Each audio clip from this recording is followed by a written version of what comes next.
آج ہی پتہ چلے گا کہ یہ حادثہ ہے یا قتل۔ ڈرامہ سیریل ظلم کی آج والی ایپیسوڈ میں دکھایا گیا تھا کہ جلال آیا تھا عائشہ کے گھر اور انہوں نے اچھا خاصا دھمکاتا رہا ہے، لیکن عائشہ بھی اس کی دھمکیوں میں نہیں آئی اور ڈٹ کر اس کا مقابلہ کیا اور پھر وہاں پر محلے کے بہت سارے لوگ اکٹھے ہو گئے اور ویڈیوز بنانے لگ گئے۔ جب جلال کو پتہ چلا کہ یہاں پر بہت ساری ویڈیوز بن رہی ہیں تو جلال ایک لڑکی کو پکڑ لیتا ہے اور اس کا فون توڑ دیتا ہے اور اسے اچھا خاصا مارتا بھی ہے تاکہ دوسرے لوگوں کو بھی سبق مل جائے اور وہ بھی اپنی ساری ویڈیوز ڈیلیٹ کر دیں، لیکن ایسا ہوتا کچھ نہیں ہے۔ ملک اجلال یہ سب کر کے خود کے لیے ہی پرابلم کریٹ کرتا ہے اور اس طرح شاویز کو بھی ملک اجلال کے خلاف ثبوت مل جاتے ہیں کہ کس طرح وہ عائشہ اور اس کی ماں کو دھمکا رہا ہے۔ اور دوسری طرف جب شاویز آتا ہے تو لوگ اسے بتاتے ہیں کہ کس طرح ملک اجلال آیا تھا اور اس نے غنڈہ گردی دکھائی ہے اور عائشہ اور اس کی ماں کو کس طرح ہیراس کرتا رہا ہے۔ اس پر شاویز کو بہت زیادہ غصہ آتا ہے اور شاویز عائشہ کو کہتا ہے کہ تم میرے گھر چلو اور وہاں جا کر رہو، لیکن عائشہ اس کی ایک نہیں مانتی اور کہتی ہے کہ میں یہیں پر رہوں گی اور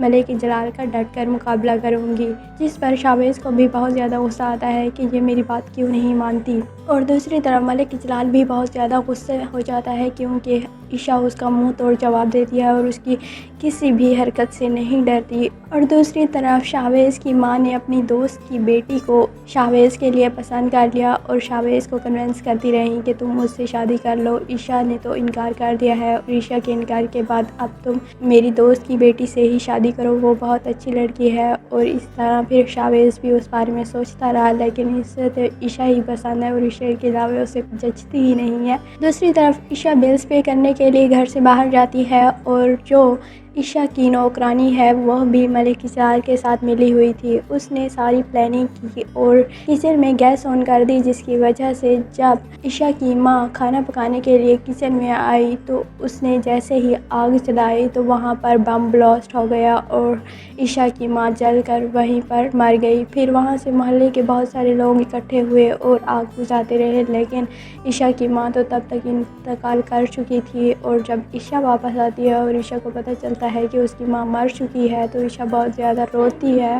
اور چیختی چلاتی ہے، لیکن اس کے چیختے چلانے سے کیا ہوگا؟ پہلے تو سب لوگ یہی سمجھ رہے تھے کہ یہ ایک ایکسیڈنٹ ہوگا، لیکن جیسے ہی اس کے سارے ایویڈنس ملیں گے اور اس نوکرانی سے پوچھ گچھ ہوگی تو پتہ چلے گا کہ یہ کام بھی ملک اجلال کا ہے اور اس طرح ملک اجلال پر 2 قتل کے مقدمات چلیں گے۔ اور دوسری طرف ملک اجلال بہت زیادہ خوش ہے کیونکہ اس نے اپنی بہن کا ایک بہت بڑے گھرانے میں رشتہ کیا ہے اور اس وجہ سے اسے سیٹ مل گئی ہے اور اسے لگتا ہے کہ لوگ اسے ووٹ دیں گے اور اس طرح وہ ایک بڑی سیٹ کا مالک ہو جائے گا، لیکن ایسا کچھ بھی نہیں ہوگا۔ جب عائشہ کی آواز لوگوں تک پہنچے گی تو کوئی بھی ملک اجلال کو ووٹ نہیں دے گا اور اس طرح ملک اجلال کو بہت سخت سزا ملے گی اور یہ جیل میں ہی سڑتا رہے گا۔